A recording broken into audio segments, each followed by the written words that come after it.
Buenas noches, aquí empezamos el periodismo que cuenta.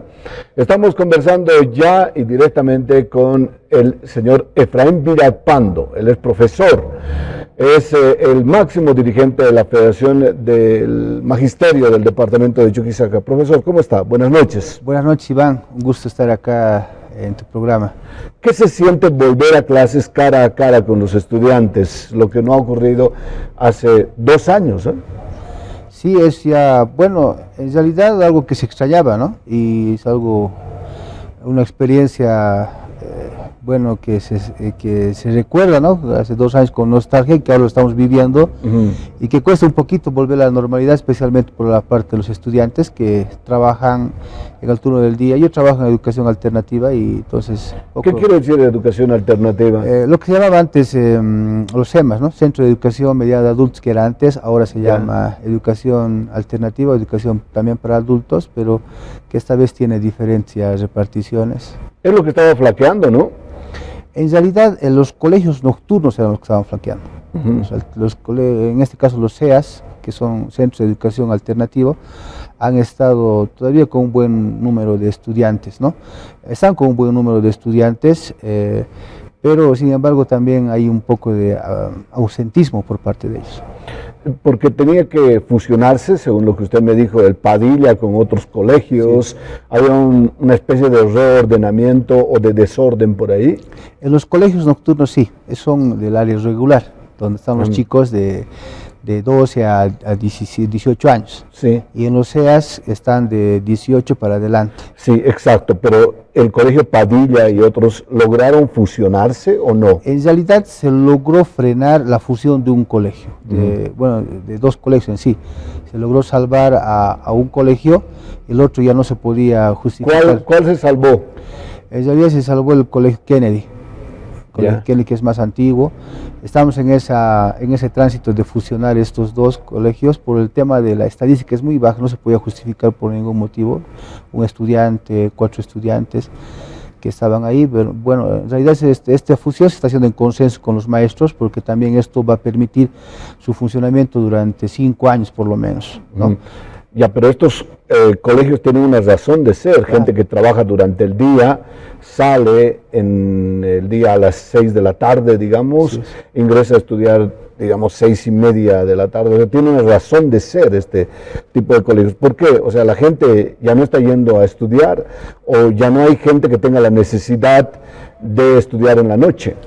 Lo que pasa, Iván, es que los chicos de ahora, al ver que ya tienen otra, por así decirlo, otra alternativa de estudio, el caso de los CEAS, entonces esperan muchas veces sin estudiar que la edad les llegue para incorporarse al CEA, porque en el CEA vos pasas un curso, bueno, de medio año o 2 cursos de 1 año, ¿verdad? Entonces, es un poco resumen, pero eso por decir ha hecho que también la estadística baje, pero también el tema de la falta de empleo, la falta de oportunidades en Sucre hace que también los chicos se estén yendo del departamento y de la ciudad. Entonces hay una migración terrible que está viviendo Sucre, el departamento de Chuquisaca, ¿no? Que es un tema que está fundamentalmente afectando a los colegios nocturnos y también a diferentes otras unidades educativas de provincias, como también del casco viejo de la ciudad. Profesor Efraín Villalpando, la razón de ser que usted esté aquí en el periodismo que cuenta responde a la pregunta: ¿quién mide el impacto de la pandemia en la educación? Porque ha sido afectada la economía del mundo, la educación, la salud, emprendimientos, ha afectado absolutamente a todos, ¿no? Algunos que otros ha beneficiado, pero a otros ha afectado profundamente. Es el tema de la educación. ¿Quién mide ese impacto, la calidad de la educación, profesor?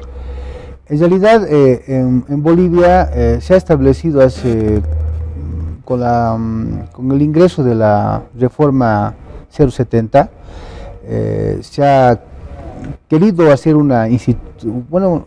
querer establecer una institución que permita la medición de la calidad educativa, que sería el OPSE, que tendría que haber sido una institución muy aparte del Ministerio de Educación, que tenga su infraestructura, sus propios mecanismos de control, etcétera. Pero estamos hablando antes de la pandemia. mucho más antes de la pandemia. Ya, ¿no? o sea, tenía que ir midiendo la calidad de la educación. Sí, desde el 2010 que se ha fundado o que se ha impuesto lo que es la ley 070, la educación Abelio Siñani, Elizardo Pérez, desde esa época ya viene este proyecto de que se constituya una institución que permita la medición de la calidad de la educación. Pero bueno, no ha funcionado, ha ido fracasando, y en este último, a partir del 2017, creo que se ha impuesto la OPSE, que es un organismo que hablaba esta mañana el director departamental, que obviamente supuestamente está ahí para medir la calidad educativa, no solamente el tiempo de la pandemia, sino permanentemente, pero en realidad no ha tenido ninguna funcionalidad hasta el día de hoy.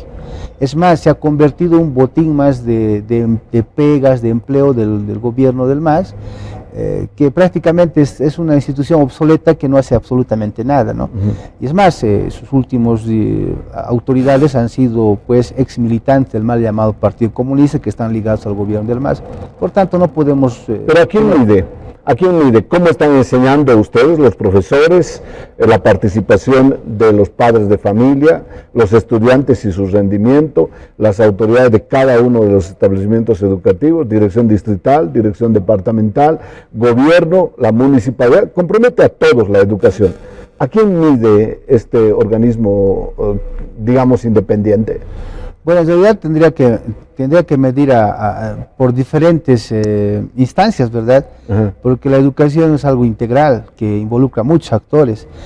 Pero lo que ocurre es que hasta el día de hoy, Iván, para ser sincero, esta organización no funciona.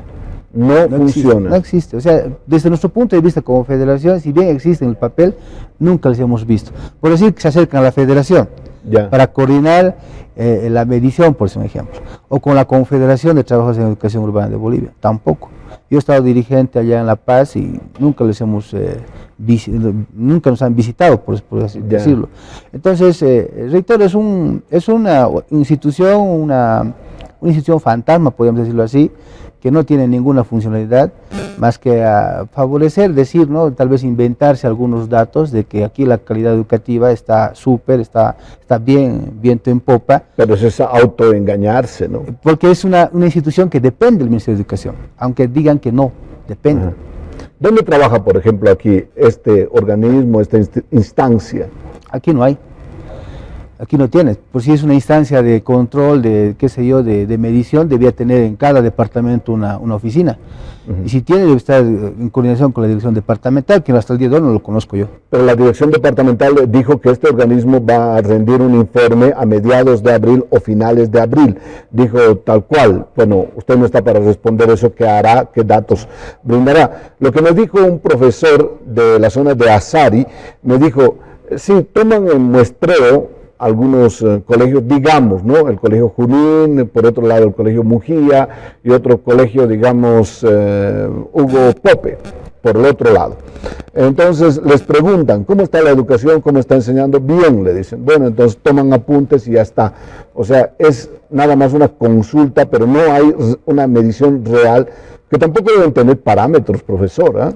Por eso, lo que estamos hablando es una institución que no tiene funcionalidad, es una institución fantasma, desde todo punto de vista, ¿no?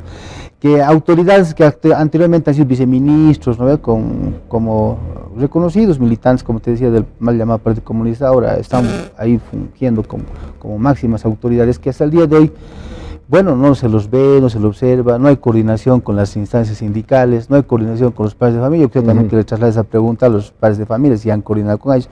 O sea, esta institución está en la ciudad de La Paz, eso sí sabemos, pero de ahí que haya salido a las provincias y demás cosas, o que recibamos su informe, desconocemos, Iván. A mí lo que me llama la atención es que los estudiantes de secundaria están íntimamente interesados en el uniforme, en la fiesta de fin de año, etcétera. Por un lado. Por otro lado, los padres de familia están demandando todo el tiempo el desayuno escolar. Las autoridades, digamos, la alcaldía, la infraestructura, el gobierno nacional también, infraestructura, ítems, pero la calidad de la educación, si no son los profesores, ¿quién? Yo pregunto, ¿no? Sí, en realidad la calidad de la educación se va a constituir una vez de que nosotros como sociedad podamos tener una unión de la teoría y la práctica en realidad, ¿no? en el proceso productivo, porque el verdadero conocimiento se da a partir de esta unión. Primero, que tiene que partir de la práctica.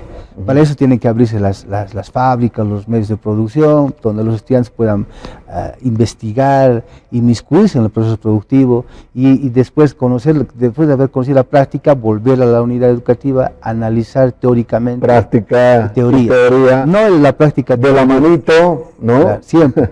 Pero eso al día de hoy no existe. Por tanto, es una educación que siempre va a estar pues con esa dificultad de conocer verdaderamente la realidad, de llegar a un verdadero conocimiento, porque nuestro conocimiento está ligado netamente en la parte teórica, encerrada en 4 paredes, que es una educación netamente bancaria desde hace años, siglos que no cambia ese tipo de educación. Cuando se habla de programas, por ejemplo, la economía afectada, vuelvo al ejemplo, la economía afectada por la pandemia, entonces se tiene que adoptar, digamos, otras herramientas, se tiene que experimentar otra cosa. En la educación, ¿se vuelve con los mismos programas antes de la pandemia? ¿Son exactamente iguales estos programas o no? Antes de la pandemia, Iván, para ser sincero, teníamos por así decirlo, un conjunto de contenidos, chorizo de contenidos, podemos decirlo, sí, que no tenían nada que ver con la realidad. Contenidos que están enfocados en revalorizar los conocimientos andinos, que no está mal, pero no siempre priorizarlos, sino los contenidos ancestrales priorizados en esta ley 070, un poco desplazando el conocimiento científico, no un poco, extremadamente desplazando el conocimiento científico. Entonces de ahí vos ves en todas las unidades teóricas que vas a ir manejando, la Pachamama desde el punto de vista de la matemática, la Pachamama o la COA desde el punto de vista social, filosofía. Entonces te vas a ver con ferias, cada semana con ferias por aquí y por allá, revalorizando esa situación. La comida, un poco, los refrescos, sí, que la quinoa, exacto, que el amaranto. Y tú sabes, o sea, los papás como también los maestros. Entonces, ¿qué han terminado estas ferias? Y le cuento que una vez que viene la pandemia, nosotros como maestros hacemos lo siguiente, decimos, criticamos este tipo de contenidos y decimos vamos a acercarnos a lo científico y vamos a priorizar los temas científicos. Presentamos una propuesta a la dirección departamental, se aprueba esto y durante la pandemia se hace esta aplicación y quienes elaboran esto son los maestros de base, reunidos en asociaciones, reunidos en diferentes reuniones, pero al final este trabajo que hemos hecho ha sido en vano, porque una vez que ha pasado la pandemia y llega el ministro Kielka, impulsa nuevamente la ley 070 y sus contenidos. Y otra vez estamos volviendo al tema de las ferias. Un ejemplo, el 23 de marzo, que evidentemente es una fecha muy importante para recordar, 24 horas antes nos dicen que tenemos que hacer horas cívicas. Ajá. 24 horas antes. Entonces, y otros dicen, bueno, haremos en este momento y ya quieren hacer una feria, porque están mentalizados en esa situación. Ya. Entonces, hay una improvisación también en este aspecto, ¿no? Entonces, creemos que los contenidos que actualmente estamos teniendo... ¿En qué colegio ha estudiado usted? Yo estudié en el colegio Juan Manuel Calero en Potosí. En Potosí. Sí. Hace años hacían horas cívicas del 23 de marzo. ¿Ahora siguen siendo iguales, profesor? Te cuento que no ha habido horas cívicas ahora. O sea, sí ha habido un momento de recordar, pero incluso ha sido borrado del escenario de la planificación este tema. Pero de la noche a la mañana nos dicen que hagamos. Ajá. O sea, sin planificación alguna. Nos dejaron en curva. Claro, debía estar ya, digamos, desde un principio de gestión. Estas son las fechas cívicas que deben... Profesor, ¿de qué materia es usted? Ciencias sociales. De historia, geografía, cívica, sí, ¿no? Exacto. Por ahí va entonces el asunto. ¿Habría que cambiar ello o no? Porque, no sé, la historia tampoco cambia mucho, a no ser que algunas revisiones, digamos. Yo creo que tenemos que ver desde todo punto de vista, Iván. Mira, ahora en este momento, 23 de marzo es una fecha muy interesante que ha pasado, que en la actualidad incluso ya dicen... Tiene una diferencia este año, digamos. Porque ya se perdió el tema de la demanda, de la ya metieron la pata el gobierno masista, sí, sí, que ahora incluso ya nos dejaron sin ni siquiera... Metieron la pata hasta las axilas. Y ahora nos dejan sin ilusión, por lo menos de decir, bueno, algún día vamos a conseguir esto, ¿no? Entonces, hay cosas así que se dan en el sistema educativo, que hay una responsabilidad tremenda. ¿Usted cree que debe aplicarse un otro programa, porque venimos de la pandemia, niños que no han vuelto a la escuela, niños que no se han conectado y se han desconectado de la educación, profesora. Sí, se debería hacer una optimización de los contenidos, ¿no? Pero además estos contenidos deben ser elaborados por los maestros que están capacitados y están también con esa idea de ver, ¿no? De rescatar lo científico ante todo. Y en ese sentido no nos han hecho caso. Entonces lo que hace el gobierno es imponer, por si nos han traído textos que realmente dejan mucho que desear, Iván, o sea, con errores básicos, incluso, ¿no? Errores de ortografía. Qué pena. Y así están. La plataforma que no funciona, etc.